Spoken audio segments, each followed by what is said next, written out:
Let's introduce you to the third member of our broadcast crew, and Amanda Smith, who's down on the sidelines.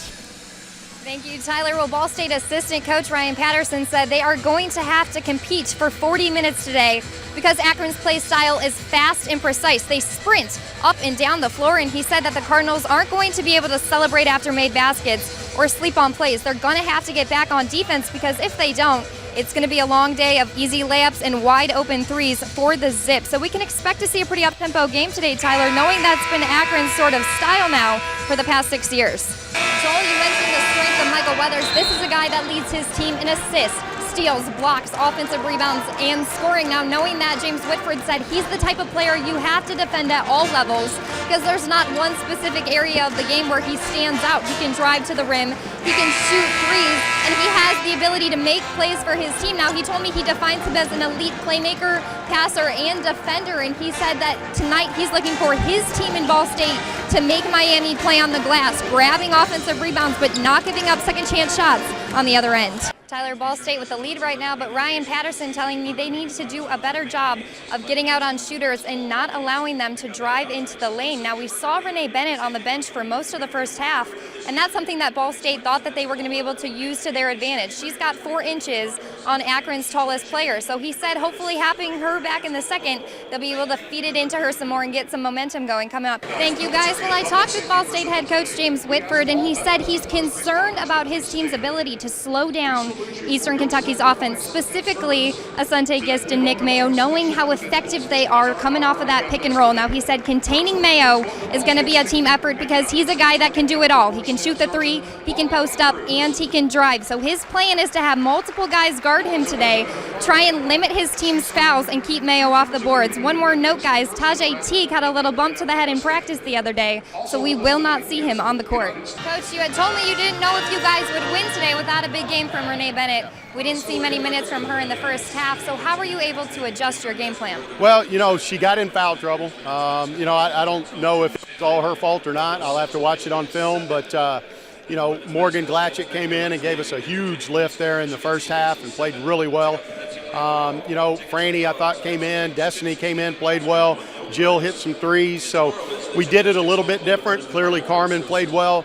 But when your dog gets in foul trouble and goes out, somebody's got to step up, and we definitely stepped up today. Having her back in the third and fourth quarter, what sort of spark was she able to give you guys that allowed you to pull away with the win? Amanda Smith has corralled Greg Brown for Lipscomb. Coach, congrats on the win today. It's been a long streak of road losses. Take me through what you're feeling. I'm just excited for them. I mean, that's the thing. They've busted their butt in practice. They've had great attitudes, and they've done everything they needed to do but win. And it's rewarding to see that the work, that pays off for them. So I'm excited. I mean, that's a good team. On a road win, we'll take it. Yeah, how were you guys able to break them down defensively? Coach, congrats on the win tonight. Eastern Kentucky, known for being a strong offensive team. How were you guys able to fluster them at the end?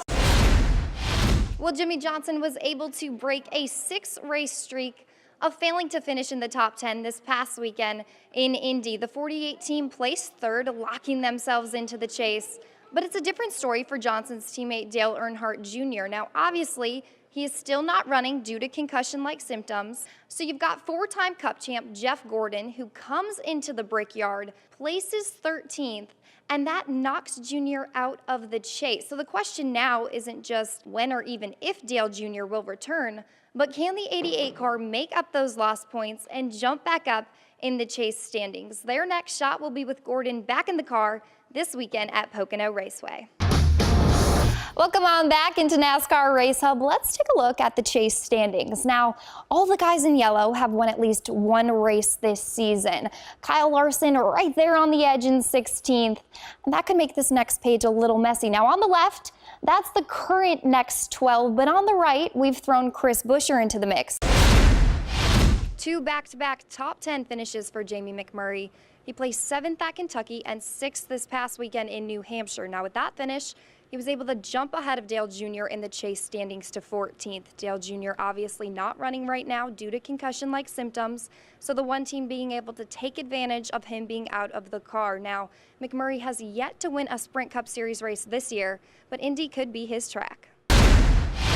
2015 was a struggle for Roush Fenway Racing. Greg Biffle, Ricky Stenhouse, and Trevor Bayne all failed to make the chase, But this past weekend in Daytona, all three found themselves finishing in the top 10. Now, that being said, there are only 5 chase spots left up for grabs.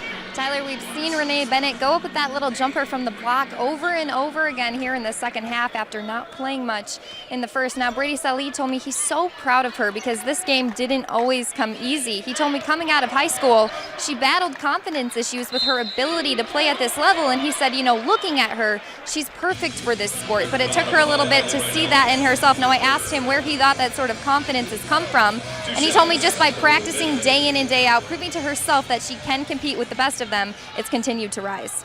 Now, in just 3 games, Ball State is ranked 3rd in the nation in sacks. And if you take a look at the stats from Saturday, Anthony Wimbush absolutely dominated the line of scrimmage. Thank you, Tony. Well, first win of the season for the Cardinals against Georgia State, and first win as head coach for Mike New. Mike, what was it like being on the sidelines, calling the shots for your alma mater? Thank you, Peter. Well, Delta is on the opposite side of the bracket, but just like Yorktown, they're ranked in the top 3 in Class 3A. Added 3 new starters, and not to mention a center who had never even snapped the football. But in their first 4 games of the season, these guys have proven they're a strength of this Cardinal team.